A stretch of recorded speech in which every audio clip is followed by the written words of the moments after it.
I heard you on a podcast very recently, and you were talking about your experience being in Jordan Hare Stadium just last year for the Iron No, Bowl.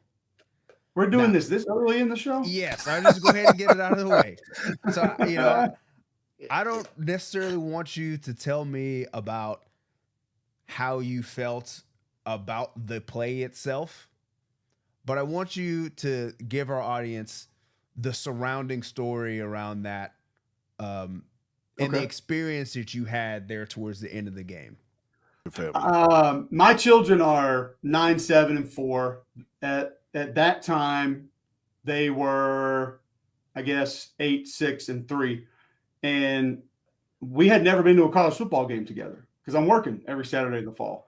The previous year, Auburn hosted Texas A&M. That's the game I interviewed Carnell. They came to the game, but we didn't go to the game together. I got there an hour or two before they did. We hung out for 10, 15 minutes on the sideline before the game. They went to their seats. I worked the game, and that was it. So we didn't take it all in as a family. And I got the Egg Bowl last year. My wife knew how much I wanted that game. I've wanted it for a long time. And I came home and I said, I got good news, bad news. She's like, okay. I said, I got the Egg Bowl. And she's like, yes, you've wanted this game. And then I think it kind of hit her. We do Thanksgiving with her family in Decatur, Alabama every year. Her parents are amazing. It's an awesome time. And we all look forward to it. And she kind of took a step back and she said, no Thanksgiving. And I said, no Thanksgiving. She goes, okay, get us a place to stay and tickets to the Iron Bowl then. And we're good. And I was like, okay. So I got to work, made it happen. And I have this very weird thought process with how I view Iron Bowls because some of my favorite games are Iron Bowls that Auburn lost. The 98 Iron Bowl, being in the last one at Legion Field, it's one of my most memorable games ever. I grew up in Homewood, Alabama. Legion Field, the upper deck said the football capital of the South. That's what it was to me. It was the football capital of my world. SEC championship, James George. People forget about that game was there first. Yep. Iron Bowls, Bama, Tennessee, the CFL, the USFL, high school championship playoff games. I mean, all that was my football mecca. Legion Field was when I was growing up. And to be able to put on an Auburn uniform, play in that game for the last time in that stadium, there was just nothing else like it for me personally. And even though we lost that game, which was awful, it was an incredible experience. Same thing this past year. My children and my wife stayed on the sideline and found a way to kind of finagle that. My kids were up on the equipment boxes, jumping up and down, like dancing to swag surfing. My son had this like Guy Fieri orange wig with the spiked hair that he found in our condo we were staying in. And I guess he thought he had to have that on the whole game.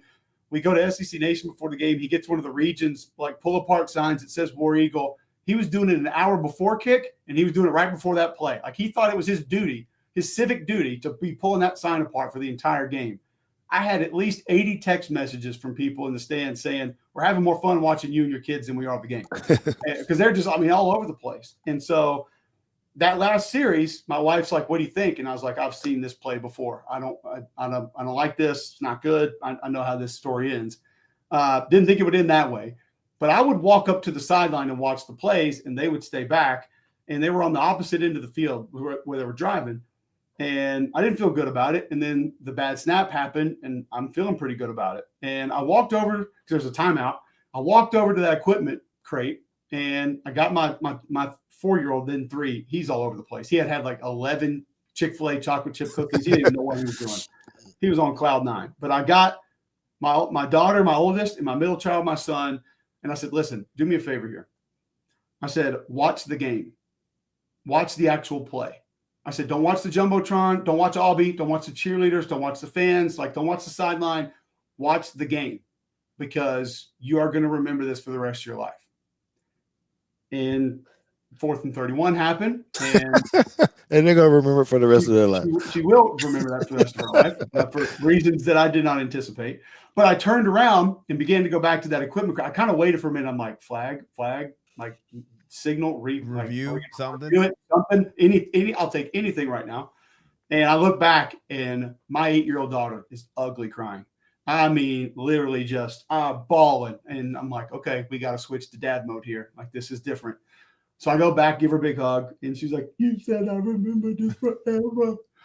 And I said, "You will." I said, "This is your first Auburn game with Dad. This is your first college football game with Dad." I said, "You will not remember the score. You won't remember that play. You will remember doing this with me and your brothers and your mom." And I tweeted something about it after the game. It was a picture of all of us and just how incredible the experience was. And I got a couple smart-ass replies immediately about the score of the game or 4th and 31. And I just told the guy on Twitter, I said, "Listen, you cannot ruin it for me. You can't. I don't care about the outcome, the score. I sat there and watched my children fall in love with Auburn football that day. And it was one of the most special days of my life, one of the most incredible days of my life. Again, like I said, first college football game, first Iron Bowl, first Auburn game together. And no, it did not end the way that we wanted to. And yeah, it pissed me off. And I told her, I said, "I'm glad it makes you upset because it tells me it means something to you." And the best part is, and George, I know you this, like all parents know this. I mean, DNA can be a weird thing. My 6-year-old, now 7, he comes bebopping around the crate and he looks up and he says, "What's wrong with her? What's her problem? It's just a game. It's just a game. What's wrong with her?" And I was just like, "You are your mom. She is me, and it's okay. We can be different, but this is where I am, and you can run along and be with her right now because I would have been in the exact same spot." So, yeah, it was an awesome experience. It was an awesome time. Unfortunately, Auburn didn't pull it out, but man, I wouldn't trade it for anything, different score or anything. The way that it went was it was exactly what it needed to be for us as a family.